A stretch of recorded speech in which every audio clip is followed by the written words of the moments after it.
Good evening. Good evening. Good evening sir. Good evening. Sir मुझे कुछ पूछना था। हाँ पूछिए। सर बुक में लिखा हुआ था कि when a body is given positive charge its mass decreases.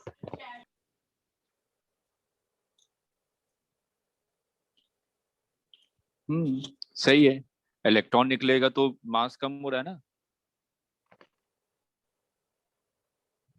अच्छा ठीक है सर। हाँ तो पॉजिटिव चार्ज होगा।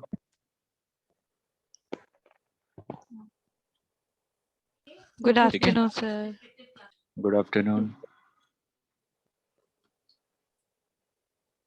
और कोई डाउट? नहीं सर।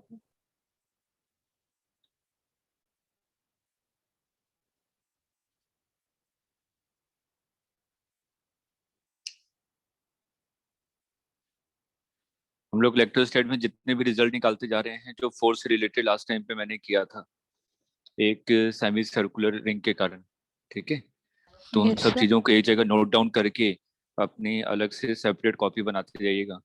ये सब फॉर्मूले हैं डायरेक्ट क्वेश्चन के लिए, क्योंकि अभी इलेक्ट्रिक फील्ड में भी यूज होंगे। कम से कम अगर मैं इलेक्ट्रोस्टैट के बारे में बात करूं, 50 से 60 फॉर्मूले मिलेंगे यहाँ पे। और सभी को अगर आप लोग रोज आना पढ़ेंगे तभी सभी चीजें लर्न होंगी। निकालने के लिए तो मैं निकाल सकता हूँ, आप भी निकाल सकते हैं, लेकिन मेरे को तो कम टाइम में करना है ना क्वेश्चन को सॉल्व। ठीक है, तो सभी डेटा मेरे को याद होंगे तो उतनी जल्दी सॉल्व होगा क्वेश्चन। इसलिए अभी से ही सेपरेट कॉपी नोट डाउन करके लिखना स्टार्ट कर दीजिए, और उसको कम से कम वीकली पढ़िए। एक बार तो जरूर रिवीजन होना चाहिए उन सब चीजों का, क्योंकि पूरा जो 12th है काफी आसान है। इसमें फॉर्मूले बहुत हैं। 12th में ये खामी है, 12th में फिजिक्स में फॉर्मूले बहुत हैं हर एक चैप्टर में। इलेक्ट्रोस्टैट में सबसे ज्यादा है, ऑप्टिक्स है उसमें बहुत ज्यादा है, और यही दो चैप्टर आपके बहुत बड़े हैं। सबसे ज्यादा टाइम टेकिंग पार्ट है। 3 से 4 महीने सिर्फ और सिर्फ यही दो चैप्टर ले लेते हैं। उसके बाद तो एक एक वीक में हम लोग बढ़ते चलेंगे आगे की तरफ। ठीक है, चलिए सभी लोग आ गए। अंकुर, दीप्ति, कीर्ति, प्रियांशु, धनंजय, अरुण, सलोनी, पलक। ठीक है। Good afternoon sir. Good afternoon. Good afternoon sir. Good afternoon.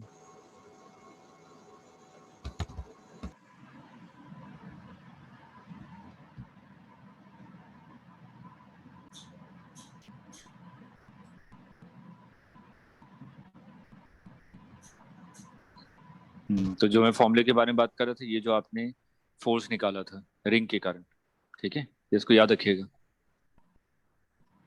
चलिए अब हम लोग इलेक्ट्रिक फील्ड के बारे में बात करते हैं। आज का टॉपिक है इलेक्ट्रिक फील्ड।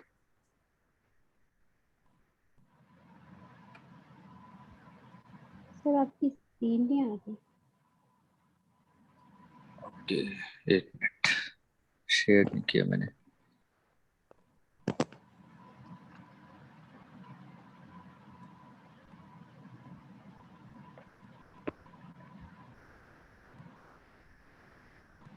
स्क्रीन विजिबल है सभी को? Yes sir. Yes sir. ठीक। अरुण, पलक, वीडियो ऑन करके बैठिए। सर हो गया सर। देखिए, इलेक्ट्रिक फील्ड की बेसिक डेफिनेशन क्या है। अभी मैंने कहा कि मान लीजिए क्यू चार्ज है, पहले समझिए उसके बाद अपनी वर्डिंग में लिखिएगा। मैंने कहा ये क्यू चार्ज है और एक यहाँ पे चार्ज है क्यू नॉट। इन दोनों के बीच की डिस्टेंस कितनी है? आर। तो मैंने कहा इस क्यू चार्ज की वजह से इस क्यू नॉट पे जो फोर्स है वो इस डायरेक्शन में, इसको आपने एफ कहा।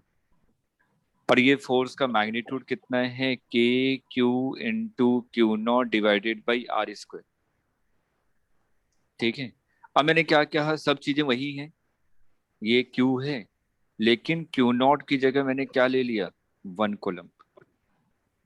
1 कूलम को हम लोग क्या कहते हैं? Test charge. कई जगह वर्ड ये मिलेंगे आप लोगों को। तो टेस्ट चार्ज लिखा हुआ है, इसका मतलब वो 1 कूलम है। ठीक। अब मैंने कहा कि क्यू से ये आपका 1 कूलम आर डिस्टेंस पे है, तो अगर मैं यहाँ पे फोर्स को लिखूं तो फोर्स इज इक्वल टू कितना हो जाएगा, के क्यू इंटू 1/r²। ठीक है, तो क्यू चार्ज की वजह से 1 कूलम चार्ज पे जो फोर्स ऑफ इलेक्ट्रोस्टैटिक है उसी को हम लोग कहते हैं electric field of that Q charge. फिर से सुनिए ध्यान से, मैंने कहा कि क्यू और 1 कूलम, मैं 1 कूलम पे क्यू चार्ज की वजह से फोर्स निकालना चाहता हूँ। तो क्यू चार्ज की वजह से फोर्स कितना हो जाएगा, के Q1 Q2/r²। लेकिन यहाँ पे Q2 की वैल्यू कितनी है, 1 कूलम, तो ये कितना हो जाएगा, KQ/r²। ठीक, तो आपने इसको कैसे डिफाइन किया कि अगर मेरे को क्यू चार्ज की वजह से इलेक्ट्रिक फील्ड डिफाइन करना है किसी भी पॉइंट पी पे, मैंने कहा कि what is the electric field of charge Q at point P. इसका मतलब क्या हुआ, इसका मतलब ये हुआ कि 1 कूलम को मैंने पी पॉइंट पे रखा, उस 1 कूलम पे जो फोर्स ऑफ अट्रैक्शन या रिपल्शन होगा वही इलेक्ट्रिक फील्ड होगा क्यू चार्ज का एट पॉइंट पी। क्लियर है? इसको सर अपने वर्डिंग में लिख लीजिए, मैं बिल्कुल वो बुकिश लैंग्वेज में नहीं लिखवा रहा हूँ। ठीक है, अपने वर्डिंग में लिख लीजिए, बुक से पढ़ लीजिएगा, अच्छे से समझ में आ जाएगा। सर एनसीईआरटी से रीडिंग लगानी है। हाँ, एनसीईआरटी तो आपको पढ़ना ही पढ़ना है, और एक बार नहीं बहुत बार पढ़ना है। कई बार पढ़ेंगे तब जाके आपको लगेगा कि हाँ ये चीज इंपॉर्टेंट है, पहली बार पढ़ेंगे तो आपको लगेगा कि तो पूरी की पूरी लाइन ही इंपॉर्टेंट है। ठीक है, कई बार पढ़ने के बाद पता चलता है कि हाँ इस पैराग्राफ में कौन सी 2 लाइन है जो बहुत इंपॉर्टेंट है।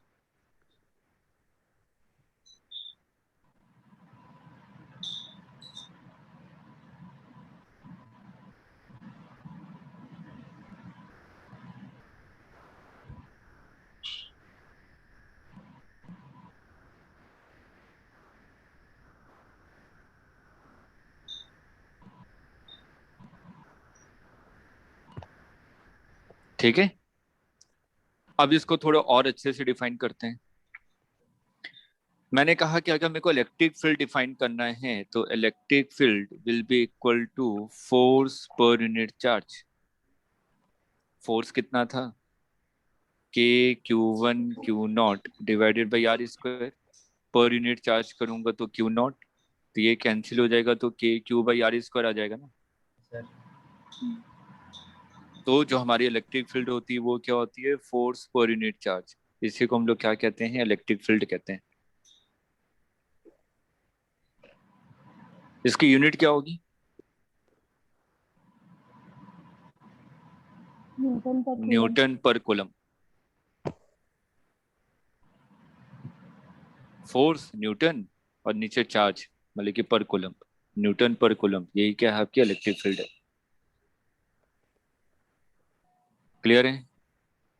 Yes sir. चलिए,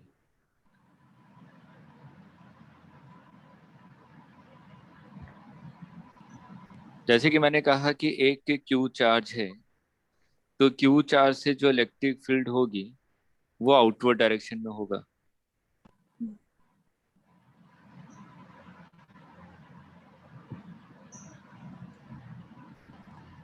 ये समझ में आ रहा है ना, ऐसा क्यों। 1 कूलम चार्ज रख लीजिए कहीं पे भी, अगर मैं 1 कूलम चार्ज को यहाँ पे रखूंगा तो इस पे फोर्स और रिपल्शन यही होगा ना।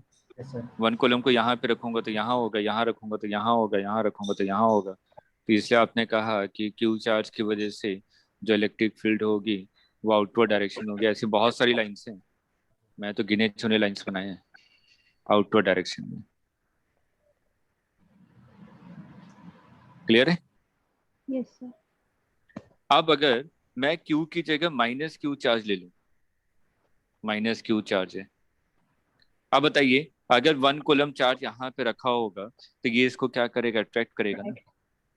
तो इसलिए जो इलेक्ट्रिक फील्ड का डायरेक्शन होगा वो इनवर्ड इनवर्ड। होगा। ये ऐसा।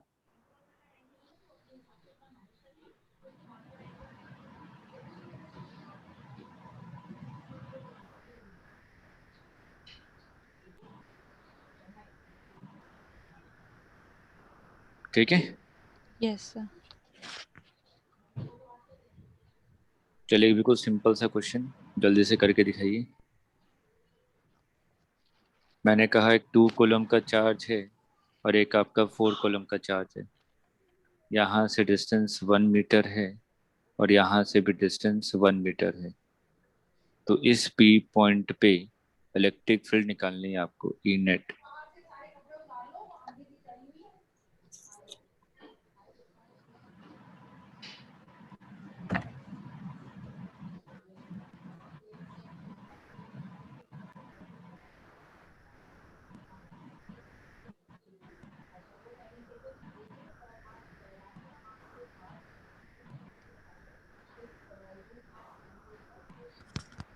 अच्छा ये बताइए 11th का टेस्ट हम लोग की स्टार्टिंग से स्टार्ट करें कि लास्ट से?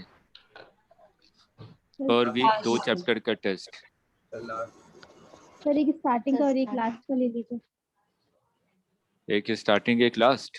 नहीं सर, फिर मैकेनिक्स और वो मिल जाएगा। 2 अलग अलग चीजें हो जाएंगी। यस मैकेनिक्स अलग है, वो अलग है। जैसा कहिए, क्योंकि इस वीक में आपका टेस्ट उसी हिसाब से डिजाइन करूंगा।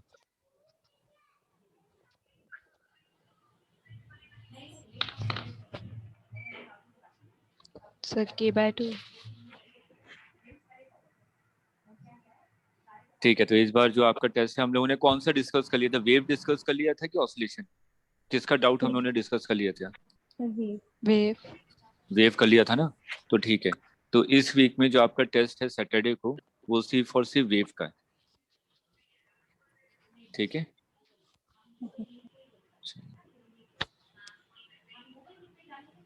अभी इलेक्ट्रिक फील्ड का आपने फॉर्मूला निकाला था। इलेक्ट्रिक फील्ड का फॉर्मूला क्या है? E is equal to KQ divided by R²। अगर पॉजिटिव होगा तो इलेक्ट्रिक फील्ड क्या होगा? आउटवर्ड। अगर नेगेटिव चार्ज होगा तो इलेक्ट्रिक फील्ड क्या होगा? इनवर्ड। तो यहाँ पे अगर 2 कूलम की वजह से इलेक्ट्रिक फील्ड देखूं तो इस डायरेक्शन में होगा। इसको A मान लीजिए, इसको B मान लीजिए, तो इसके कारण इलेक्ट्रिक फील्ड इस डायरेक्शन में और 4 कूलम की वजह से इलेक्ट्रिक फील्ड इस डायरेक्शन में। तो आपका जो E नेट होगा, E नेट कितना हो जाएगा आपका? E net will be equal to EA minus EB, है ना? दोनों अपोजिट है एक दूसरे की। तो EA कितना है? Q मतलब 2 डिवाइडेड बाई R² मतलब 1 minus K into 4 divided by 1 का स्क्वायर। तो ये कितना हो जाएगा? 2K minus 2K। Minus sign क्या बता रहा है? लेफ्ट साइड में, और कुछ नहीं। अब लेफ्ट को पॉजिटिव मान लीजिए, उससे कोई फर्क नहीं पड़ेगा। क्लियर है? Yes, sure. Yes sir.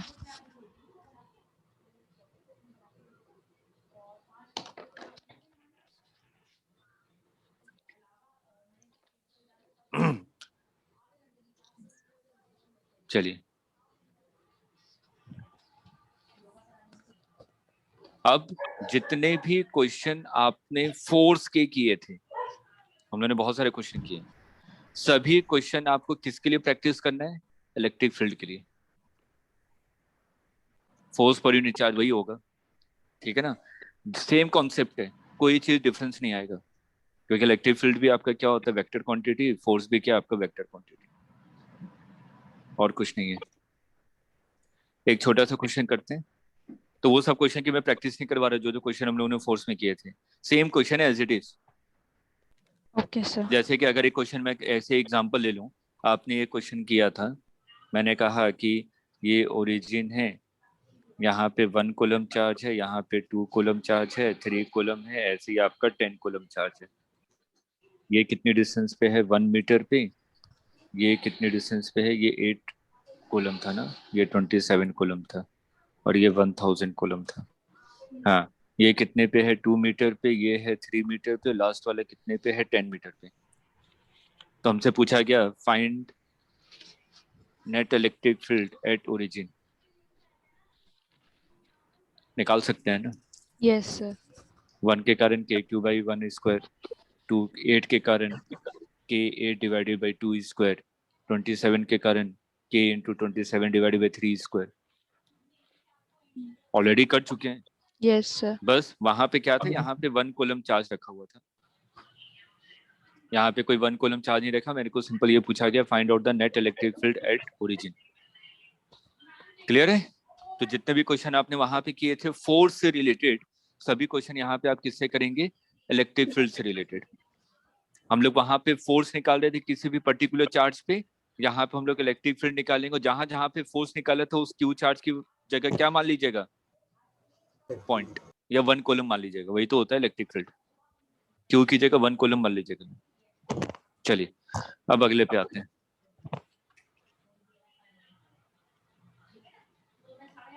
अब यहाँ से सभी चीजें इंपॉर्टेंट हो रही हैं, सभी फॉर्मूले नोट करना स्टार्ट कर दीजिएगा, ठीक है? एक एक डेरिवेशन करवा रहा हूँ। और पहला डेरिवेशन बहुत इंपॉर्टेंट है, इलेक्ट्रिक फील्ड। एक क्वेश्चन करके दिखाए, थोड़ा सा मेरे को भी कॉन्फिडेंस आ जाएगा कि हाँ आप लोग कर सकते हैं। Find electric field eight 1, 2, 4 due to -2 coulomb which is at origin and 5 coulomb जो कि है 1, 2, 3। पहले तो क्वेश्चन को पढ़ते हुए ये बताइए इसको हम लोग किस फॉर्म में कैसे सॉल्व करें? वेक्टर फॉर्म में। वेक्टर फॉर्म में। तो वेक्टर फॉर्म में इलेक्ट्रिक फील्ड लिख सकते हैं ना, फोर्स लिखा था, बस क्यू से डिवाइड कर देने, वही इलेक्ट्रिक फील्ड का फॉर्मूला हो जाएगा। चलिए जल्दी से कीजिए।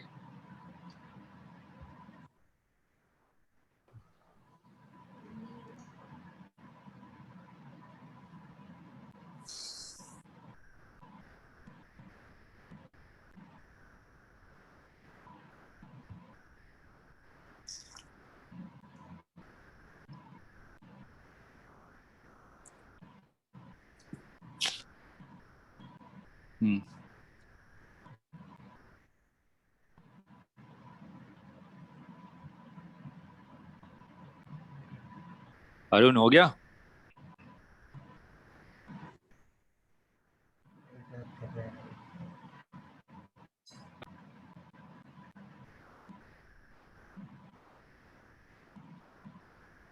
वेक्टर फॉर्म में फोर्स आपने लिखा था कि Q1 Q2 R2 minus R1 divided by R2 minus R1 का मैग्नीट्यूड का होल क्यूब।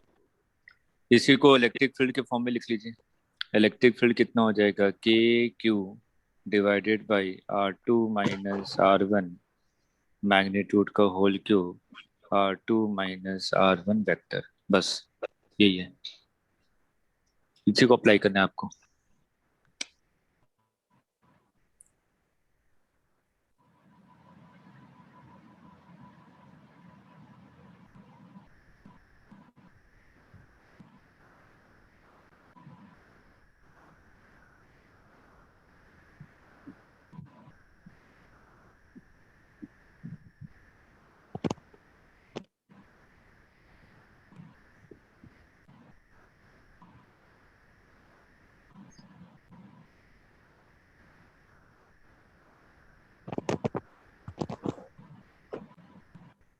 हो गया?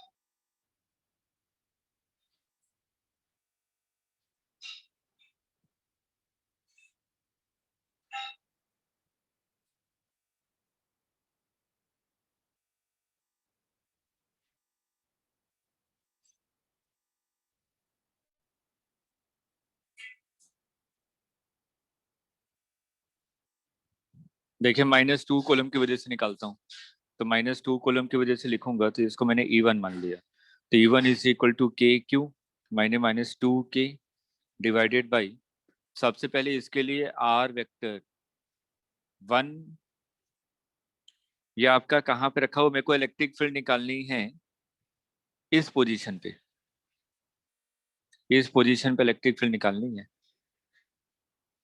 ठीक है, इसका मतलब यहाँ पे क्या रखा हुआ है, 1 कूलम चार्ज रखा हुआ है इस पोजीशन पे। ये हुआ ना इसका मतलब कि 1 कूलम चार्ज रखा हुआ है 1,2,4। तो जिस पर्टिकुलर चार्ज पे आपको फोर्स निकालना होता है वही क्या होता है, R2 वेक्टर। R2 वेक्टर का मतलब यही होता है ना। Yes, sir. तो मेरे को इस वाले पे आपको फोर्स निकालना है 1,2,4 के कारण। ठीक है, तो R2 वेक्टर यही होगा, I cap plus 2J cap plus 4K cap. और किसके कारण निकालना है, -2 कॉलम के कारण।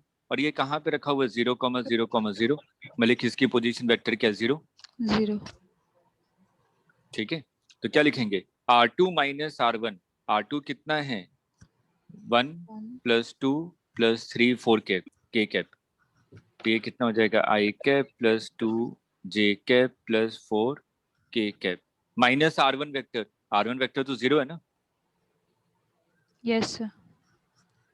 Divided by R2 minus R1 vector का मॉड्यूलस का होल क्यूब। इसका मॉड्यूलस कितना हो जाएगा, 1 स्क्वायर प्लस 2 स्क्वायर 5 प्लस 21 √21 का होल क्यूब। यही होगा ना। तो Yes. इसका मैग्नीट्यूड निकाल लीजिए। Yes, sir. अब E2 आइए, R2 वेक्टर तो वही है, R2 वेक्टर तो यही है ना, I cap plus 2J cap plus 4K cap minus R1 vector. R1 vector ये रहा। अब मेरे को 5 कॉलम की वजह से निकालना है, तो कितना हो जाएगा, 1 minus 1 0, R2 minus R1, 2 minus 2 0, 0. 4 minus 3 1। 1. मतलब कि सिंपल K कैप बचा। और K कैप का मैग्नीट्यूड कितना होता है, 1। 1 का क्यूब करेंगे तो सिंपल 1 बचेगा। E नेट निकल जाएगा, E1 plus E2।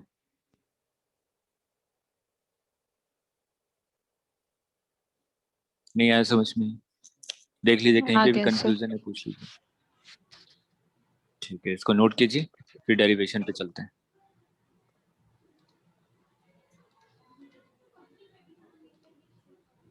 Palak video on करके बैठिए।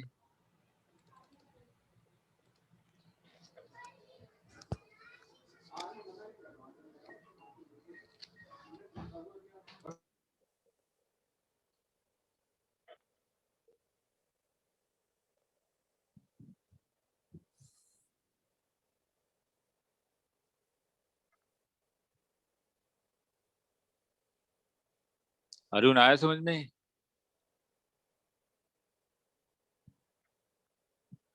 और अतीक कहाँ है, अतीक।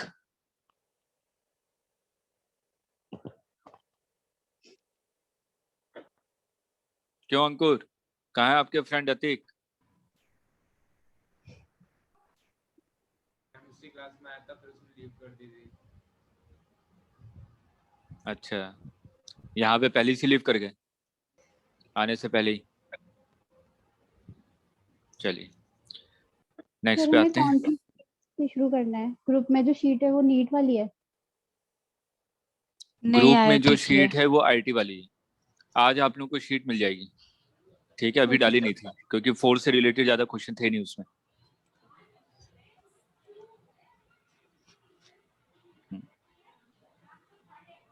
चलिए, टॉपिक है आपका इलेक्ट्रिक फील्ड।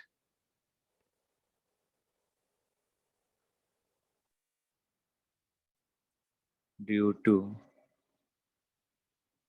Finite rod.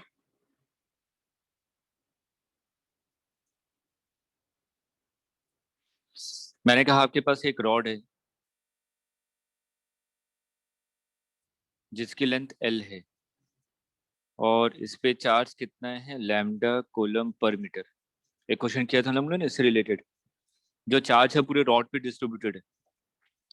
मेरे से बोला गया इस पॉइंट पे इलेक्ट्रिक फील्ड निकालो, P पॉइंट पे। ठीक है, जो कि इस रॉड से कितनी डिस्टेंस पे है, स्मॉल d।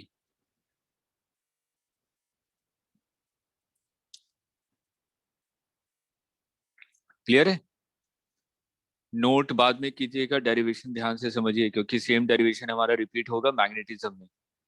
मैग्नेटिक फील्ड जब पढ़ेंगे। अब देखिए यहाँ पे जो हमारे पास फॉर्मूला है K Q divided by R square, electric field का जनरल फॉर्मूला यही है, K Q divided by R square, किसी भी पी पॉइंट पे अगर हमें निकालना है तो ये जो फॉर्मूला है वो किसके लिए वैलिड है? पॉइंट सिस्टम के लिए, अगर पॉइंट चार्ज होगा तो। लेकिन यहाँ पे पॉइंट चार्ज तो है नहीं, चार्ज पूरा क्या है, रॉड के अलोंग डिस्ट्रीब्यूटेड है। ठीक है, तो हम लोग क्या करेंगे, इस रॉड पे एक स्मॉल डिफरेंशियल एलिमेंट लेंगे। ठीक है, तो मैंने यहाँ पे एक स्मॉल डिफरेंशियल एलिमेंट ले लिया। ये डिफरेंशियल एलिमेंट की लेंथ कितनी है? dy, और ये यहाँ से कितनी हाइट पे है? y हाइट पे है। अब अगर मैं इस p पॉइंट से इसके टॉप को देख रहा हूं, जब मैं इस p पॉइंट से इसके टॉप को देख रहा हूं तो ये एंगल बना रहा है θ1। अगर मैं इस p पॉइंट से इस रॉड के बॉटम को देख रहा हूं तो ये एंगल बना रहा है θ2। ठीक है, बोर्ड के लिए भी इंपॉर्टेंट है ये डेरिवेशन, और कंपटीशन में तो आते ही आते हैं क्वेश्चन, बहुत आते हैं क्वेश्चन। अब इस डिफरेंशियल एलिमेंट को अगर मैं ध्यान से देखूं तो यहाँ पे आपने कहा ये डिफरेंशियल एलिमेंट, इसकी थिकनेस dy है, ये सेंटर पे d थीटा का एक छोटा सा एंगल सब्सटेंड कर रहा है, और ये हॉरिजॉन्टल से कितने एंगल पे है? थीटा एंगल पे है। समझ आ रहा है? थोड़ा सा इसको इनलार्ज करते हैं फिगर को। अब देखिए, अब समझ में आ रहा है Yes, sir. कि Yes, एक sir. dy थिकनेस है, वो इस p पॉइंट पे कितना एंगल सब्सटेंड कर रहा है? d theta. ठीक है, और हॉरिजॉन्टल लाइन से कितने एंगल पे है? थीटा। ठीक, अब अगर मैं इस छोटे से एलिमेंट के बारे में बात करूं और इसको कहूं कि इसके कारण मेरे को कितनी इलेक्ट्रिक फील्ड मिलेगी p पॉइंट पे, तो मैंने कहा कि इस पे चार्ज कितना है? dq। dq is equal to कितना हो जाएगा? Lambda dy। Charge per unit length lambda है, तो dy थिकनेस में कितना चार्ज होगा? Lambda into dy। Yes, sir. ठीक है, तो इसके कारण अब अगर मैं डिस्टेंस को देखूं तो डिस्टेंस तो यही है ना, ये पॉइंट चार्ज है, ये देखिए ये पॉइंट चार्ज है। ठीक, और यहां से ये डिस्टेंस कितनी है? r। तो इस पॉइंट चार्ज की वजह से r डिस्टेंस पे जो इलेक्ट्रिक फील्ड होगी वो होगी के क्यू बाई आर स्क्वायर, यही होगा ना। तो मैंने कहा कि इस एलिमेंट के कारण जो स्मॉल चार्ज है के कारण आपके पास जो इलेक्ट्रिक फील्ड है वो कितनी है? K Q by R square. ये इलेक्ट्रिक फील्ड है, स्मॉल इलेक्ट्रिक फील्ड डीई, इसी डायरेक्शन में होगा ना। अब इस इलेक्ट्रिक फील्ड के आपके दो कंपोनेंट होंगे, ध्यान से देखिएगा। ये थीटा है तो इसके वर्टिकली ऑपोजिट एंगल ये भी थीटा होगा। इसका एक कंपोनेंट होगा आपका डीई कॉस थीटा, एक कंपोनेंट होगा DE sine And theta. theta. ठीक है, तो हमने क्या किया, इसके दो कंपोनेंट निकाल लिए। मैंने कहा कि एक कंपोनेंट आपका डीई, ये थीटा तो ये भी थीटा कॉस थीटा, और एक कंपोनेंट आपका डीई साइन थीटा। ठीक, एक्स डायरेक्शन में मैं नेट इलेक्ट्रिक फील्ड निकाल लूं, वाई डायरेक्शन में नेट इलेक्ट्रिक फील्ड निकाल लूं, यही तो मेरा रिजल्टेंट होगा। Yes, sir. ठीक है, अब आपने क्या किया, एक्स डायरेक्शन में मेरे को इलेक्ट्रिक फील्ड निकालना है। अब सिर्फ इसको देखिए, मैं इसको एक पॉइंट चार्ज मान रहा हूं डी क्यू, ये पी पॉइंट है जहां पे मेरे को नेट इलेक्ट्रिक फील्ड निकालना है। ये डिस्टेंस कितनी है आपकी y, और ये डिस्टेंस कितनी है आपकी d। इस ट्रायंगल को अलग से बनाया मैंने। ठीक, और ये एंगल कितना है? थीटा। तो dq और p पॉइंट के बीच की डिस्टेंस यही है ना, r। तो अगर मेरे को ये डिस्टेंस निकालना है तो dq के कारण जो स्मॉल इलेक्ट्रिक फील्ड होगी वो कितनी हो जाएगी? के क्यू का मतलब K D Q divided by R square. अब यहाँ पे कॉस थीटा अगर मैं लिखूं तो cos theta is equal to क्या हो जाएगा, बेस अपॉन हाइपोटेनस, मतलब कि डी डिवाइडेड बाई आर। तो आर इज इक्वल टू क्या हो जाएगा, डी अपॉन कॉस थीटा, और 1 अपॉन कॉस थीटा क्या होता है, सेक थीटा। तो आर इज इक्वल टू क्या हो जाएगा, डी सेक थीटा। ठीक है। अब मैं स्मॉल इलेक्ट्रिक फील्ड लिख रहा हूँ, मेरे को किस डायरेक्शन में लिखना है, ये जो डायरेक्शन है आपका, ये वाला डायरेक्शन अलोंग एक्स एक्सिस। अगर मैं सिर्फ इस वाले डायरेक्शन को देखूं तो ये देखिए रॉड के क्या है, ये परपेंडिकुलर है ना, रॉड के परपेंडिकुलर डायरेक्शन में ये इलेक्ट्रिक फील्ड का कंपोनेंट। तो इसको मैंने क्या कहा, ई परपेंडिकुलर। ठीक। अगर मैं इस वाले इलेक्ट्रिक फील्ड के बारे में बात करूं तो ये वाली जो इलेक्ट्रिक फील्ड है आपकी, वो रॉड के क्या है, पैरेलल है, रॉड के पैरेलल है ना। तो इसको मैं क्या कहूंगा, ई पैरेलल। तो मैं क्या निकाल रहा हूँ यहाँ पे, ई परपेंडिकुलर निकाल रहा हूँ। तो अगर मैं ई परपेंडिकुलर निकालूं, ई परपेंडिकुलर, तो ई परपेंडिकुलर कितना हो जाएगा, डी ई कॉस थीटा का इंटीग्रेशन। मेरे को तो नेट चाहिए ना कि परपेंडिकुलर डायरेक्शन में नेट इलेक्ट्रिक फील्ड कितनी है। ये तो स्मॉल एलिमेंट के कारण है डी ई कॉस थीटा, मेरे को तो पूरे रॉड के कारण निकालना है, तो मेरे को तो इंटीग्रेट करना पड़ेगा ना। ठीक। तो आपने डी की वैल्यू क्या लिखी थी, डी की वैल्यू क्या थी, K D Q divided by R square. D को मैं अलग से लिख लेता हूँ, therefore D E will be equal to K D Q की वैल्यू क्या है, लैम्डा डी वाई। तो ये कितना हो जाएगा, K into lambda divided D Y divided by R square. R square का मतलब क्या हुआ, D square sec square theta, ये डी है। अब ये डी की वैल्यू यहाँ पे पुट कीजिए, यहाँ पे अगर मैं पुट करूंगा तो ये कितना हो जाएगा, लैम्डा के डिवाइडेड बाई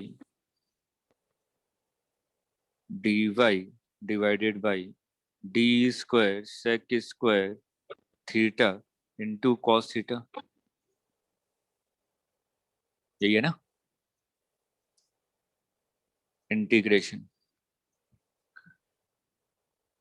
अब एक चीज और है, ये बहुत अच्छा डेरिवेशन है, मतलब कि थोड़ा सा कॉम्प्लिकेटेड है, कई चीजें दिमाग में रखनी पड़ती हैं कि इसके बाद क्या करना है। एक चीज तो मैं ये निकाल के बैठ गया, डी की वैल्यू निकाल ली आपने। अब मेरे पास एक tan theta is equal to perpendicular divided by base, ये भी एक रिलेशन है। तो यहां से अगर मैं लिखूं तो y इज इक्वल टू क्या लिखूंगा, डी टेन थीटा। अगर मैं इसको डिफरेंशिएट करूं तो ये क्या हो जाएगा, D Y will be equal to D sec square theta D theta, है ना। हम लोग आइसोथर्मल प्रोसेस में भी ऐसा कर चुके हैं, P V is equal to Yes, constant, sir. तो उसको डिफरेंशिएट किया तो P D V plus V D P is equal to zero. वैसे मैंने इस वाले इक्वेशन को डिफरेंशिएट किया, तो डिफरेंशिएट करूंगा तो D Y will be equal to D into tan theta का differentiation sec square theta into D theta. अब क्यों ऐसा क्यों किया मैंने, ध्यान दीजिएगा ऐसा किया क्यों। अगर मैं एलिमेंट कहीं पे और ले लूं, मैंने कहा कि ये एलिमेंट यहाँ ले लिया, मैं डिफरेंशियल एलिमेंट तो कहीं भी ले सकता था ना। अगर मैं डिफरेंशियल एलिमेंट यहाँ पे लेता तो ये y चेंज हो जाता, Yes, sir. थीटा भी चेंज हो जाता।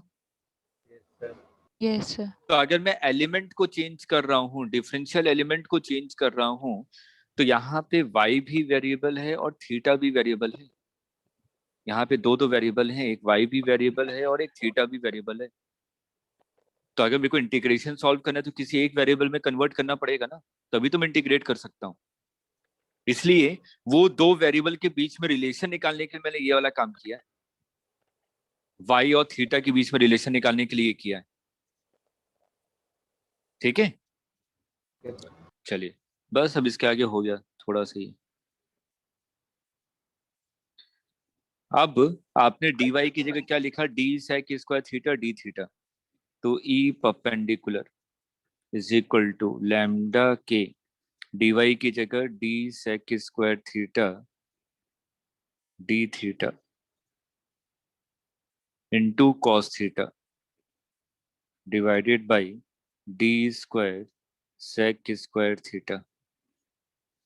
सेक स्क्वायर थीटा कैंसिल और एक डी कैंसिल, तो ये लैम्डा कांस्टेंट है, के कांस्टेंट है, ऊपर बचा आपका cos theta D theta, D constant है, डी भी बाहर आ गया। अब इधर देखिए, मेरे को क्या करना है, इंटीग्रेट करना है, मतलब कि पूरा एलिमेंट लेना है, पूरे रॉड को कवर करना है। अगर मैं रॉड के इस वाले पॉइंट को देखूं तो थीटा की वैल्यू क्या है? थीटा 2। अगर मैं रॉड के इस वाले पॉइंट को देखूं, मतलब कि मेरे को पूरे रॉड को कवर करना है, मतलब यहाँ से यहाँ मूव करना है ना। Yes sir. रॉड का ये एलिमेंट हो जाएगा तो थीटा ये हो जाएगा, रॉड का ये एलिमेंट होगा तो थीटा ये होगा, रॉड का ये वाला एलिमेंट होगा तो थीटा ये होगा, रॉड का ये वाला एलिमेंट होगा तो थीटा ये होगा। ऐसे ही हो रहा है ना। तो मेरे को पूरे रॉड को कवर करना है। तो अगर मैं रॉड के नीचे वाले हिस्से को देखूं तो एंगल कितना है? थीटा 2। और रॉड के ऊपर वाले हिस्से को देखूं तो एंगल कितना है? थीटा 1। लेकिन अगर ध्यान से देखें तो थीटा 1 आपका क्या है? क्लॉकवाइज डायरेक्शन, और थीटा 2 क्या है? एंटी क्लॉकवाइज डायरेक्शन में, है ना। तो यहाँ Yes, पे जब sir. मेरे को इंटीग्रेट करना पड़ेगा तो मैं लिमिट क्या रखूंगा? माइनस थीटा 2 से थीटा 1। अब आया समझ में क्यों? Yes, sir. क्योंकि एक क्लॉकवाइज था, एक एंटी क्लॉकवाइज था, आपने एंटी क्लॉकवाइज को नेगेटिव माना है। ठीक, चलिए अब हो गया। कॉस थीटा का इंटीग्रेशन साइन थीटा, ठीक है। साइन थीटा में वैल्यू पुट करेंगे तो ये कितना आ जाएगा कि lambda by D sine theta limit minus theta 2 से थीटा 1। तो इसको क्या लिखूंगा? Sine theta 1 minus sine of minus theta 2। Sine of minus theta क्या होता है? Minus sine theta. पिटाई करूंगा, दिमाग सही हो जाएगा।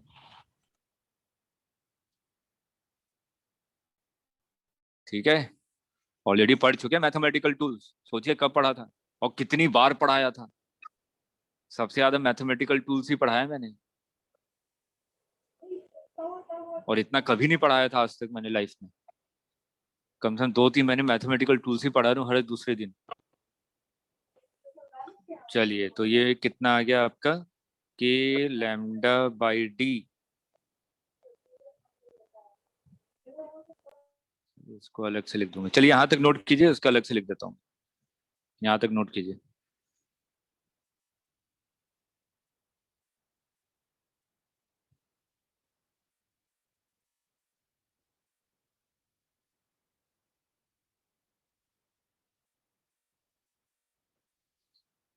बता रहा हूँ कैसे कैसे नोट करेंगे। पहले ये वाला पार्ट, ठीक है, उसके बाद ये वाला पार्ट, उसके बाद ये सबसे लास्ट में आएगा। ये परपेंडिकुलर जहां से लिखना स्टार्ट किया है, ठीक है, इसको सबसे लास्ट में कीजिएगा।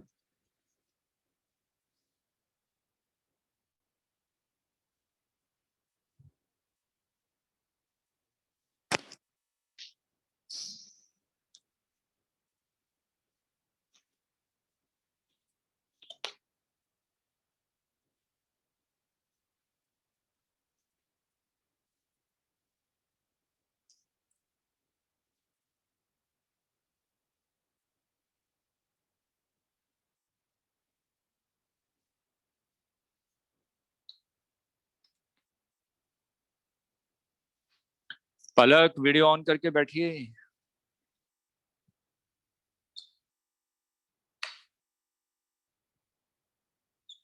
वीडियो क्यों ऑफ करती हैं?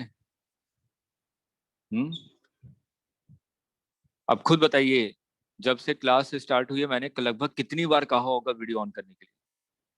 कुछ अंदाजा है? गिनती गिनी है? वो अभी की थी वीडियो ऑफ, वैसे ऑन थी। तो वही तो, क्यों? यही तो मेरा क्वेश्चन है। वो दूसरे रूम में आ रही थी इसीलिए ऑफ कर दी थी। चलिए, अब ऑन कर लीजिए।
नोट कर लिया?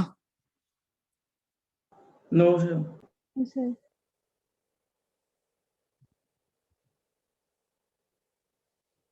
ठीक है, नोट कीजिए।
लिख लिया सर।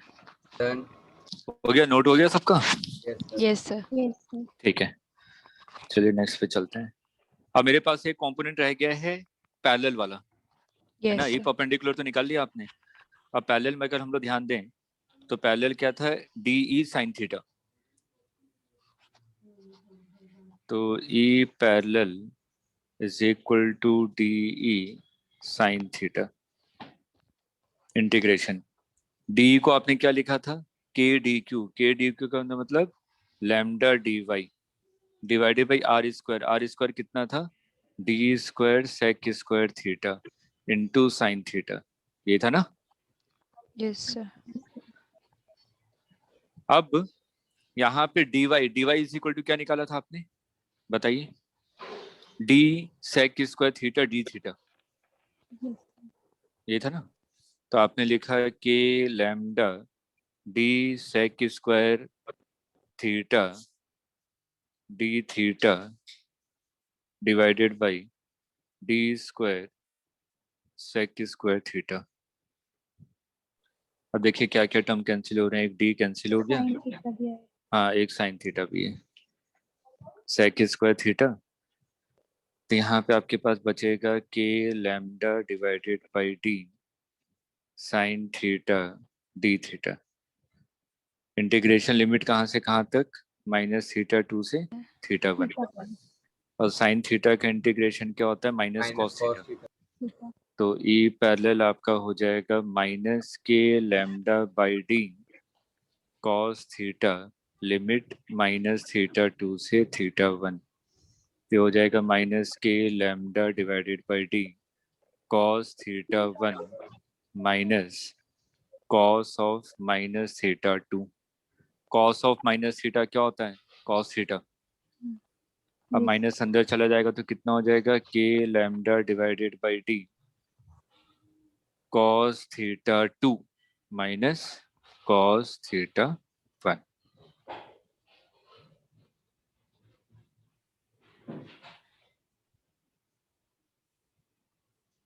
क्लियर है?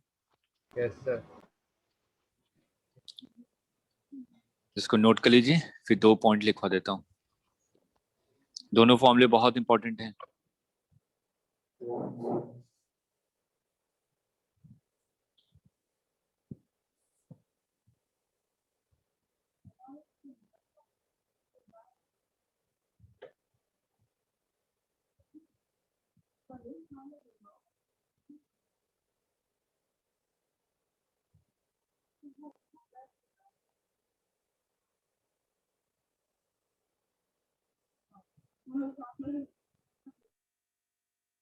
नोट करके लिखिए। First point, E perpendicular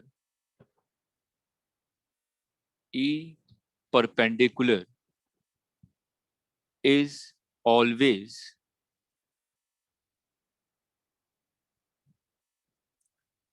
away from the rod if lambda is positive. If lambda is positive. Second point, E perpendicular is towards the rod if lambda is negative.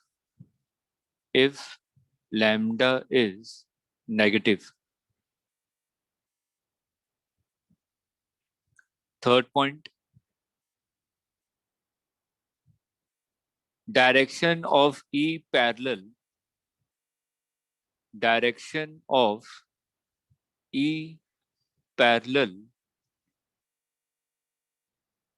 is towards the side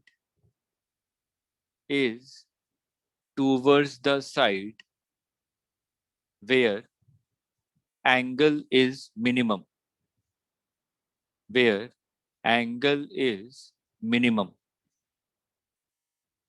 अब देखिए इन points का मतलब क्या हुआ। मैंने कहा ये आपके पास रॉड थी, ये रॉड है। अगर ये रॉड पॉजिटिव लैम्डा मतलब कि इस पे पॉजिटिव लैम्डा चार्ज है, तो जो ई परपेंडिकुलर का डायरेक्शन होगा वो रॉड के परपेंडिकुलर तो है ही, लेकिन अवे रहेगा अगर लैम्डा पॉजिटिव है तो।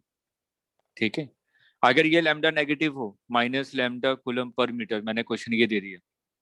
ठीक है, तो ये जो ई परपेंडिकुलर का डायरेक्शन है ये क्या होगा, टूवर्ड्स द रॉड।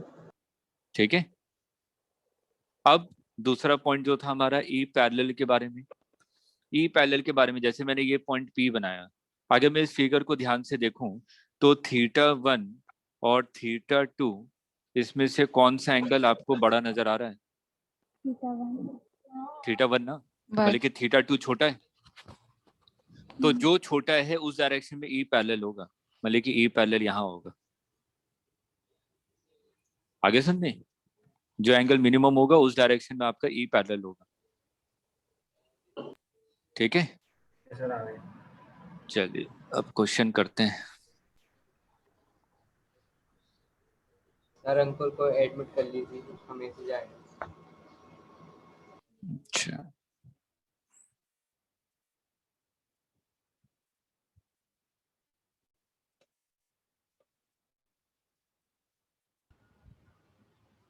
सर आगे वाला नोट करना। कौन सा आगे वाला? सर यही। अच्छा कीजिए, नोट कर लीजिए।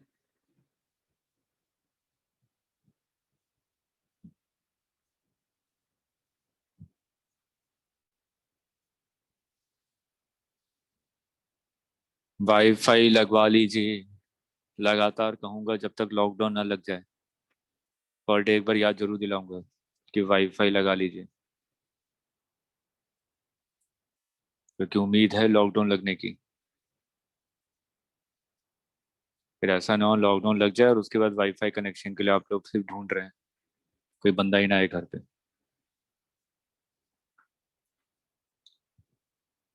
नोट कर लिया? सर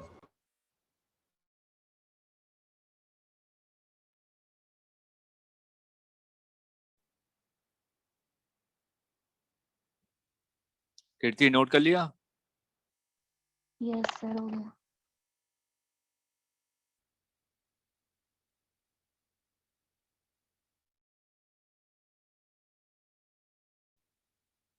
ये एक रॉड है, इस पे चार्ज दिया हुआ है लैम्डा कूलम पर मीटर। ये पॉइंट पी है,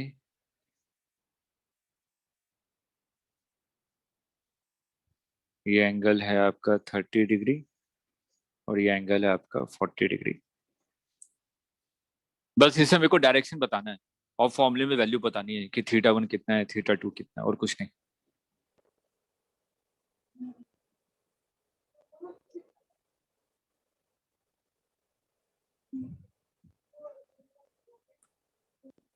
सबसे पहले क्योंकि हाँ, क्योंकि यहाँ पे आपका लैम्डा पॉजिटिव है, लैम्डा पॉजिटिव होगा तो क्या होगा, E perpendicular away from the rod. ठीक है, और ई पैरेलल किस डायरेक्शन में होगा, जहाँ पे Right. थीटा कम है, राइट डायरेक्शन में। ठीक है। और θ1 की वैल्यू कितनी हो जाएगी 40 डिग्री, और θ2 की वैल्यू कितनी हो जाएगी 30 डिग्री। बस वैल्यू पुट कर दीजिए। 40 का आपको वैल्यू नहीं पता, ठीक है, मैं तो सिर्फ अभी वैल्यू पुट करना दिखा रहा हूँ। क्लियर है? Sir yes sir. एक क्वेश्चन आपके एग्जाम में आया था एम्स में। अब कुछ ऐसा फिगर था उसका, ये रॉड है, इस पे चार्ज है लैम्डा कूलम पर मीटर। ये पी पॉइंट है जहां पे आपको इलेक्ट्रिक फील्ड निकालनी है। ये एंगल आपको दिया हुआ था और ये एंगल आपको दिया हुआ था, ये परपेंडिकुलर लाइन है। इस हॉरिजॉन्टल लाइन से आपको ये एंगल दिया हुआ है 20 डिग्री और ये वाला एंगल दिया हुआ है 30 डिग्री। ये परपेंडिकुलर है। रॉड की लेंथ इतनी है यहाँ से यहाँ तक, जहाँ तक मैंने बनाई हुई है। ये रॉड है जिसको रेड से बना रहा हूँ, और रॉड इतना ही बड़ा है। बस मेरे को ये बताइए कि हम लोग जो फॉर्मूला है आपके पास, मैं फॉर्मूले को एक बार फिर से लिख देता हूँ। फॉर्मूले में वैल्यू क्या क्या रखेंगे बस ये बताना है।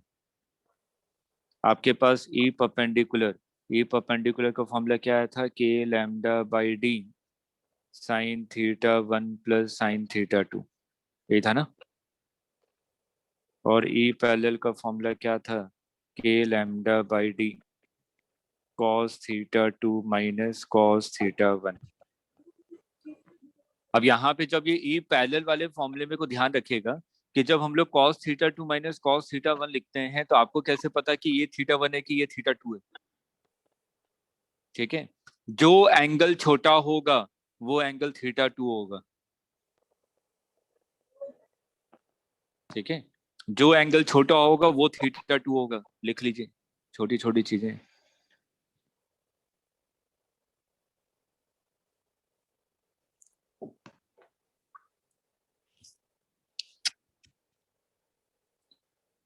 इस फॉर्मूले को अप्लाई करना मेरे को यहाँ। तो मेरे को बस बताइए θ1 क्या होगा, θ2 क्या होगा और डी की वैल्यू क्या होगी। ये आपको दिया हुआ है, ए की वैल्यू आपको दी हुई है। ये डिस्टेंस पी पॉइंट की, ये डिस्टेंस कितनी है स्मॉल ए।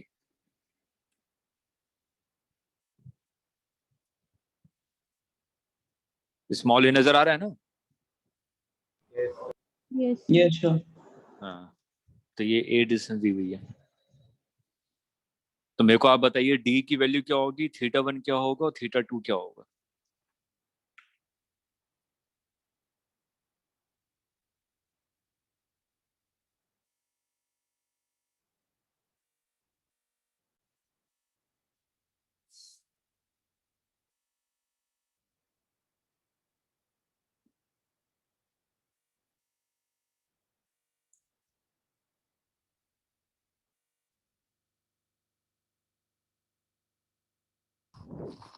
सर 30-40। 30 40, 40 कहाँ से आ गया। तो बाहर तो लेंगे नहीं एंगल, तो अंदर निकालने। अंदर कैसे निकाला। सब बड़े वाला ट्रायंगल लेके निकल गया। नहीं, गलत है।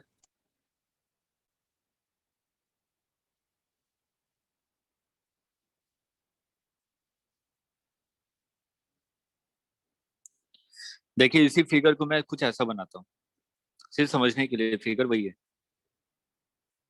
ये रॉड है, ये पॉइंट पी है, इस रॉड से ये डिस्टेंस आपको ए दी गई है और यहाँ से ये एंगल आपको 30 डिग्री दिया गया है और एक लाइन जो इसके परपेंडिकुलर है यहाँ से एंगल आपको 20 डिग्री दिया गया है और इस रॉड पे लैम्डा कूलम पर मीटर। ऐसे ही है ना फिगर। अब अगर मैं ओरिजिनल फिगर में जाऊं जहां से हम लोगों ने डेरिवेशन किया था, ठीक है, सिर्फ फॉर्मूले रटने से काम नहीं चलेगा। ठीक है, किसको अप्लाई कैसे करना है इस चीज को समझिए। इसलिए डेरिवेशन इंपॉर्टेंट होती है फिजिक्स की, क्योंकि डेरिवेशन में छुपा होता है कि फॉर्मूला अप्लाई कैसे करना है। ये हमारी रॉड है, ये रॉड थी, और इस पे सबसे पहले आपने क्या किया, पी पॉइंट से इस रॉड पे परपेंडिकुलर ड्रॉ किया। सबसे पहला पॉइंट हम लोग क्या करेंगे, जिस पॉइंट पे आपको निकालना है इलेक्ट्रिक फील्ड, उस पॉइंट से रॉड पे परपेंडिकुलर ड्रॉ करेंगे, और उस पॉइंट से इस रॉड पे जो परपेंडिकुलर डिस्टेंस होगी वही डी होगी। ये है डी। ठीक, पहला पॉइंट ये है कि पॉइंट से रॉड पे जो परपेंडिकुलर डिस्टेंस है वही स्मॉल डी है। ठीक है, अब दूसरे पॉइंट पे आते हैं। दूसरा पॉइंट क्या, इसका मतलब ये आपकी हॉरिजॉन्टल लाइन है, मतलब कि इसके रॉड के परपेंडिकुलर जो है। अब रॉड के एक पॉइंट को देखा आपने, इस वाले पॉइंट को देखा, तो θ1 तो यही बन रहा है ना। ठीक है, तो इस हॉरिजॉन्टल लाइन से कितना एंगल बना रहा है, एक एंड, और इस हॉरिजॉन्टल लाइन से दूसरा एंड कितना एंगल बना रहा है, ये है θ2। ठीक है, ये दूसरा इंपॉर्टेंट पॉइंट। और तीसरा इंपॉर्टेंट पॉइंट, अगर मैं θ1 को देखूं तो θ1 क्या है, किस डायरेक्शन में है, क्लॉकवाइज, और θ2 किस डायरेक्शन में है, एंटी क्लॉकवाइज। बस ये 3-4 इंपॉर्टेंट पॉइंट हैं जो हमें ध्यान में रखना फॉर्मूला अप्लाई करते समय। अब हम लोग अपने क्वेश्चन पे आते हैं जो हमसे पूछा गया है। अगर मैं रॉड पे परपेंडिकुलर ड्रॉ करूं, तो रॉड को आपने एक्सटेंड कर दिया, और मैंने इस वाले पॉइंट से क्या किया, एक परपेंडिकुलर ड्रॉ कर दिया। ये होगा ना परपेंडिकुलर, तो ये जो डिस्टेंस होगी ये तो डी होगी। ये तो मैंने कहा है कि लाइन पे पॉइंट से परपेंडिकुलर डिस्टेंस ही डी होती है। तो आपने रॉड को थोड़ा सा एक्सटेंड किया आगे की तरफ, और यहाँ से एक परपेंडिकुलर ड्रॉ कर दिया, तो ये डिस्टेंस आपके लिए डी हो जाएगी। अगर इसको मैं ध्यान से देखूं तो डी की वैल्यू कितनी होगी, कितनी होगी डी की वैल्यू, ए कॉस थीटा, मतलब कि कॉस 20, ये होगा ना। Yes, sir. चलिए, अब दूसरे पे आते हैं। मैंने इस पॉइंट से क्या देखा, रॉड के एक एंड को देखा। अगर मैं इस पॉइंट से रॉड के एक एंड को देख रहा हूं, तो ये कितना एंगल बना रहा है इस लाइन से, 50. 50।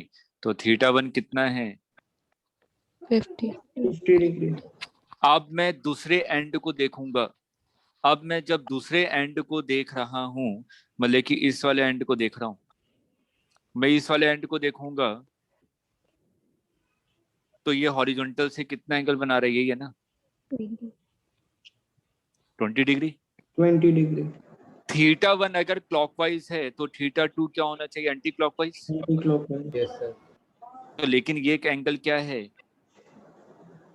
ये भी तो क्लॉकवाइज ही है ना, θ2। क्लॉकवाइज। Yes sir. इसलिए यहाँ पे θ2 की वैल्यू क्या लिखेंगे, -20 डिग्री।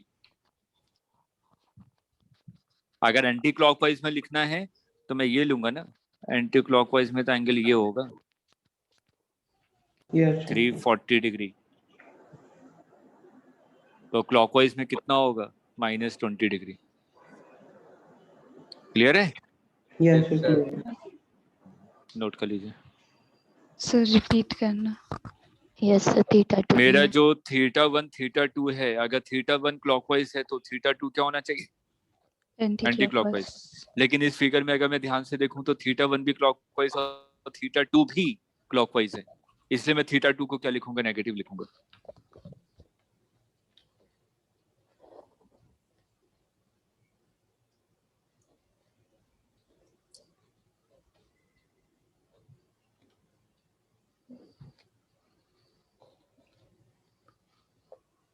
अभी तो हम लोग सिर्फ फॉर्मूला अप्लाई करना सीख रहे हैं।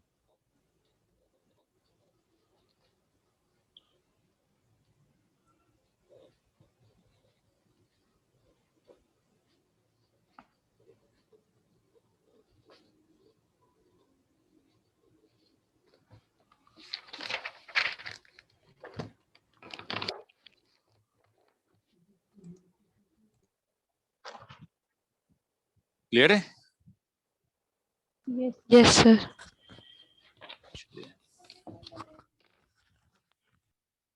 नेक्स्ट आते हैं सेमी इनफाइनाइट वायर्स।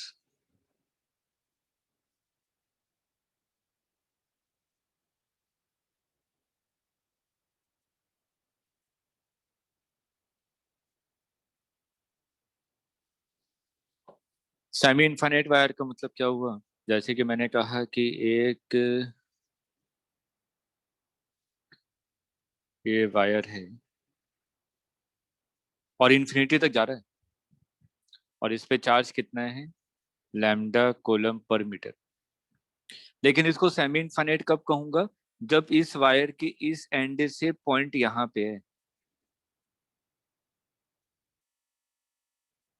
जहां से वायर स्टार्ट हो रहा है उसी के परपेंडिकुलर डायरेक्शन में पॉइंट पी है, और इस पी पॉइंट पे आपको क्या निकालना है? Electric field. Find electric field at point P which is at a distance of D from the rod. कीजिए कीजिए जल्दी से, ये क्वेश्चन है लेकिन हम लोग फॉर्मूले के रूप में याद रखेंगे।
देखिए इस पॉइंट से रॉड के इस एंड को देखूंगा, परपेंडिकुलर लाइन भी यही है और लाइन भी यही है, ये कितना एंगल बना रहा है इससे? कितना बना रहा है? अरे जीरो। महान लोग, मैंने बताया था ये पॉइंट पी है, यहां से देखते हैं तो ये θ1 होता है, तो ये परपेंडिकुलर है ना, तो इससे ही कितना एंगल बना रहा है? 0 डिग्री। 0 डिग्री ना। एंगल तो बना ही नहीं रहा कुछ, ये भी लाइन वही है वो भी लाइन यही है, तो इससे कितना एंगल बना है? कोई नजर आ रहा है क्या? 90 कहाँ से दिख रहा था? तो यहाँ पे एक एंगल 0 है। अब दूसरे एंगल को देखें, अब मैं दूसरे हिस्से को देख रहा हूँ, तो मैं कहूँ कि अगर ये होता तो ये एंगल होता, ये होता तो ये एंगल होता, तो ये तो इन्फिनिटी पे जा रहा है ना, इन्फिनिटी पे जा रहा है तो ये एंगल अप्रोक्सीमेटली कितना हो जाएगा? 90। 90 डिग्री। तो θ1 90 डिग्री और θ2 0। 0 डिग्री। मैंने बताया था कि θ2 उसी को लेंगे जो एंगल छोटा है। आया समझ में? Yes sir. अब ई परपेंडिकुलर किस डायरेक्शन में होगा? इस डायरेक्शन में ना, क्योंकि पॉजिटिव है। और ई पैरेलल किस डायरेक्शन में होगा? जो एंगल छोटा होगा। कौन सा एंगल छोटा है? नीचे वाला मतलब किधर की तरफ? राइट। तो ई परपेंडिकुलर का फॉर्मूला क्या था? K lambda by D sine θ1 plus sine θ2। Sine θ2 0 हो गया और साइन θ1 90 हो गया। और ई पैरेलल क्या था आपका? K lambda by D cos θ2 cos 0 की वैल्यू 1 और कॉस 90 की वैल्यू 0, तो के लैम्डा बाई डी। तो रिजल्टेंट कितना हो जाएगा इन दोनों का? इन दोनों का रिजल्टेंट हो जाएगा इन दोनों के बीच में, तो ई नेट कितना हो जाएगा? √2 के लैम्डा बाई डी। खत्म।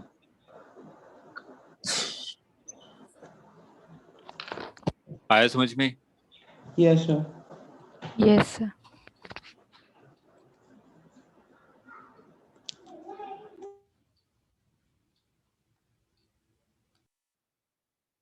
इनफाइनाइट वायर,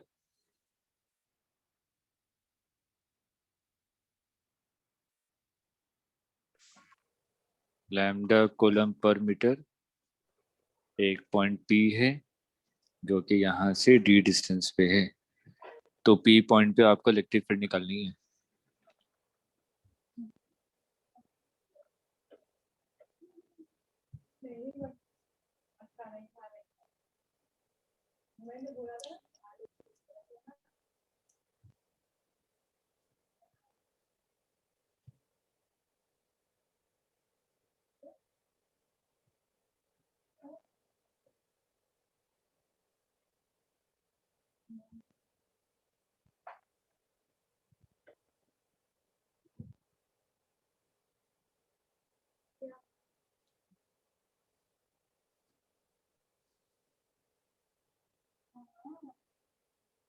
ये एंगल कितना होगा?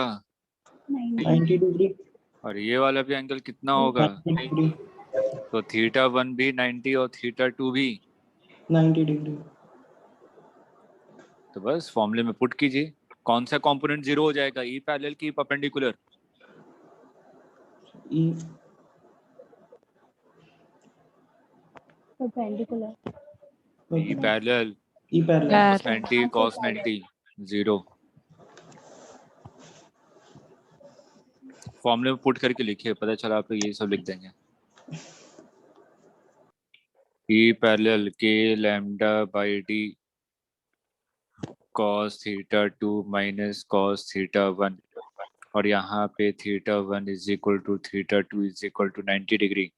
तो इसकी वैल्यू कितनी हो जाएगी? जीरो। क्यों? क्योंकि cos 90 की वैल्यू क्या होती है? जीरो। और E perpendicular K lambda by D sine theta 1 plus sine theta 2, sine 90 plus sine 90, 1 plus 1 2, तो ये कितना हो जाएगा? 2 के लैम्डा बाई डी। तो इधर ई नेट का डायरेक्शन क्या होगा? ये, क्योंकि पैरेलल तो जीरो है।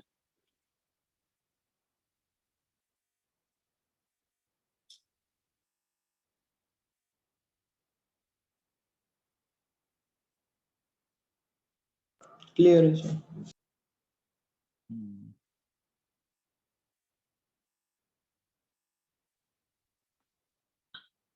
नोट कर लिया?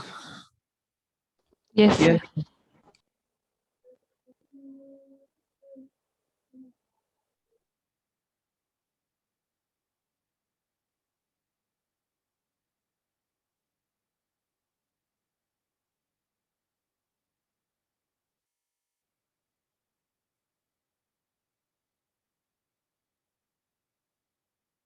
एक स्क्वायर है जिसकी साइड कितनी दी हुई है? ए।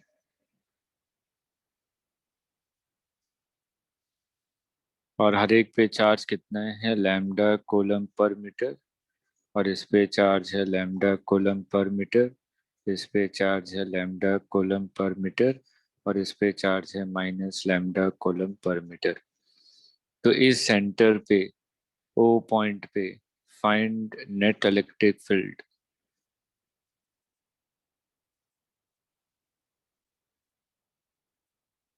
एट ओ।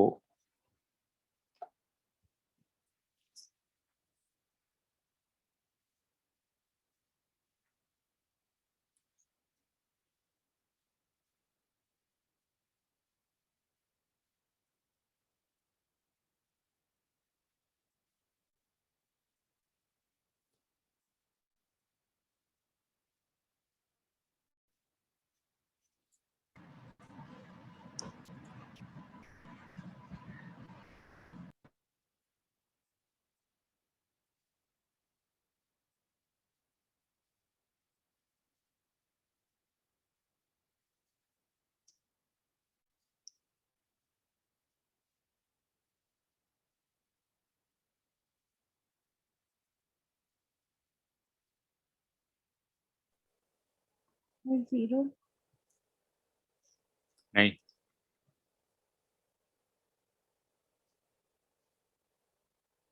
फिर सारे कंपोनेंट कैंसिल हो जाएंगे, ऑपोजिट, एक के ऑपोजिट में दूसरा वाला आ जाएगा। थोड़ा ध्यान से कीजिए। Sir 1 second.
Sir 2√2 lambda by d lambda k by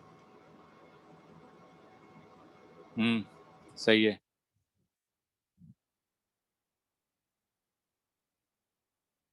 देखिए ध्यान से, ये 1 2 3 4, 1 की वजह से अगर मैं देखूं तो ई परपेंडिकुलर डायरेक्शन यही होगा 1 की वजह से, ठीक है। और ई पैरेलल का डायरेक्शन, ई पैरेलल कितना होगा? 0 होगा। क्यों? Yes sir. क्योंकि अगर इस वाले पॉइंट से इस वाले रॉड पे परपेंडिकुलर ड्रॉ करूं तो ये वाला एंगल 45, तो ये वाला एंगल भी 45 बनाएगा ना, cos का कंपोनेंट कैंसिल। ठीक है। तो कॉस वाला कंपोनेंट 0 हो जाएगा। हम्म, अब उसी तरीके से सेकंड वाले के कारण देखूं तो ई परपेंडिकुलर अवे, थर्ड वाले के कारण देखूं तो टूवर्ड्स, क्योंकि नेगेटिव है। और फोर्थ वाले के कारण देखूं तो टूवर्ड्स, क्योंकि नेगेटिव है। तो हमारे पास ऐसा कुछ बन रहा है 2e परपेंडिकुलर और इधर भी 2e परपेंडिकुलर, तो रिजल्टेंट कितना हो जाएगा 2√2e परपेंडिकुलर ना।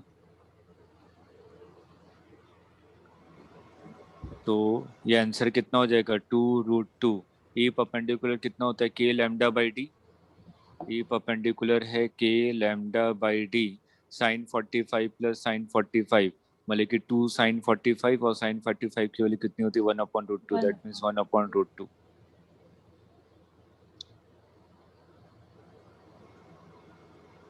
ठीक है। अब बचा d, मेरे को d डिस्टेंस निकालना है। डिस्टेंस तो यही है ना, ये तो है d। तो यहाँ पे अगर मैं ध्यान से देखूं, यहाँ से अगर मैं परपेंडिकुलर ड्रॉ करूं तो ये कितना हो जाएगा a/2, ये एंगल 45 डिग्री, ठीक है। तो मैं यहाँ पे क्या लगा दूं, tan 45 is equal to perpendicular divided by base. तो बेस की वैल्यू कितनी आ जाएगी d डिस्टेंस a/2 के इक्वल। तो tan 45 इसको d मान लीजिए, ये वाले डिस्टेंस को। ये डिस्टेंस कितनी है a/2, ये 90 डिग्री। तो d इज इक्वल टू कितना आ जाएगा a/2।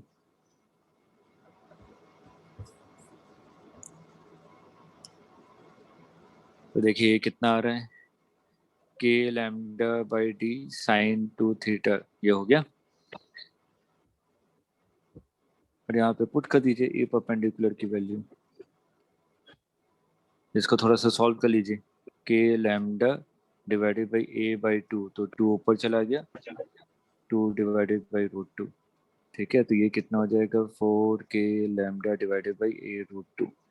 ये वाली यहाँ पे पुट कर दीजिए 2√2 E perpendicular into 4k lambda divided by a√2, √2 cancel, 8k lambda divided by a, ये ई नेट आएगा।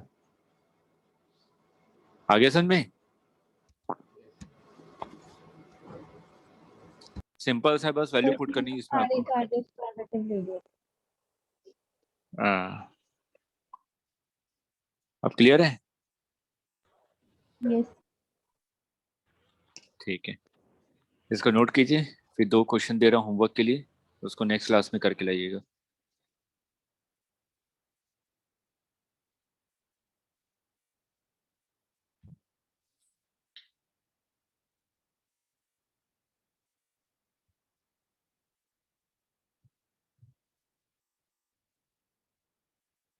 नोट कर लिया? Yes sir. Yes, sir.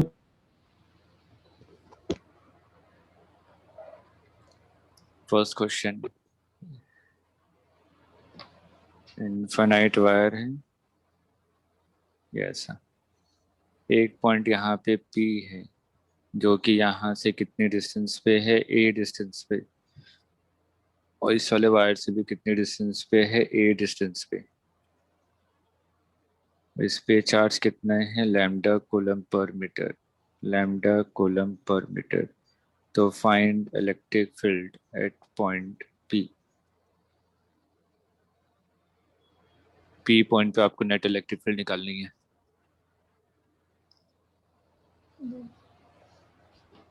Note कर लिया? अब यस देखिए नेक्स्ट क्वेश्चन। सर अभी रह गया, नोट करना था।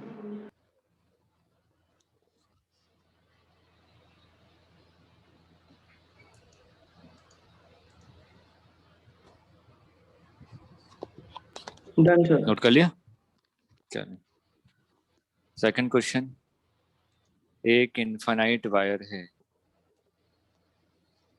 इस पे लैम्डा कूलम पर मीटर। अगर इनफाइनाइट वायर की वजह से मैं कहूं कि एक पॉइंट P यहाँ पे है, तो इस पॉइंट पे जो इलेक्ट्रिक फील्ड होगी वो किस डायरेक्शन में होगी? अभी थोड़ी देर पहले बताया। ऐसे ही रिपीट कर दो। इनफाइनाइट वायर की वजह बाहर। से P पॉइंट पे इलेक्ट्रिक फील्ड किस डायरेक्शन में होगी? E perpendicular. सी परपेंडिकुलर होगा, पैरेलल कंपोनेंट तो 0 होगा। तो आपने कहा कि इलेक्ट्रिक फील्ड किस डायरेक्शन में है, इस डायरेक्शन में। ठीक है, अब क्वेश्चन को ध्यान से सुनिएगा। मैंने कहा कि P पॉइंट पे आपने क्या किया, एक चार्ज Q रखा जिसका मास कितना है m, और यहाँ से इसकी डिस्टेंस कितनी है d, और ये क्या है आपका, इक्विलिब्रियम में है, particle is in equilibrium.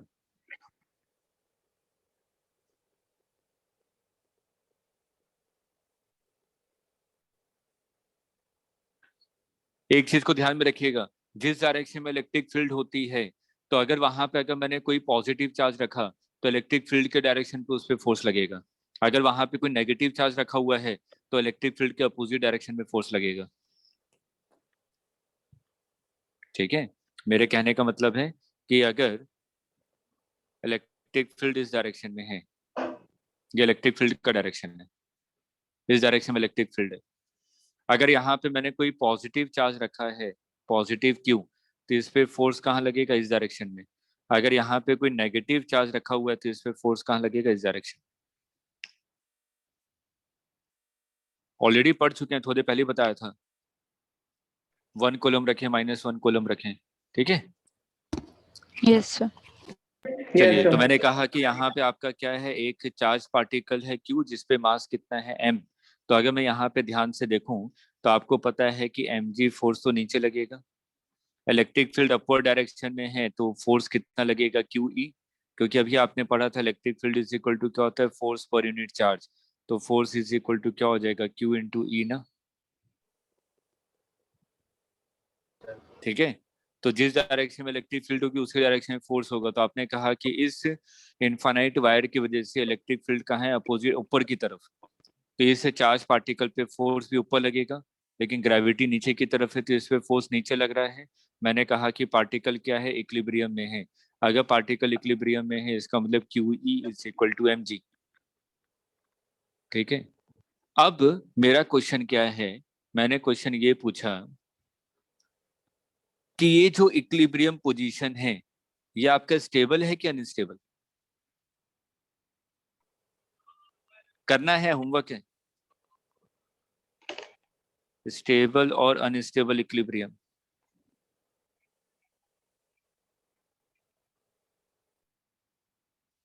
If stable then find time period of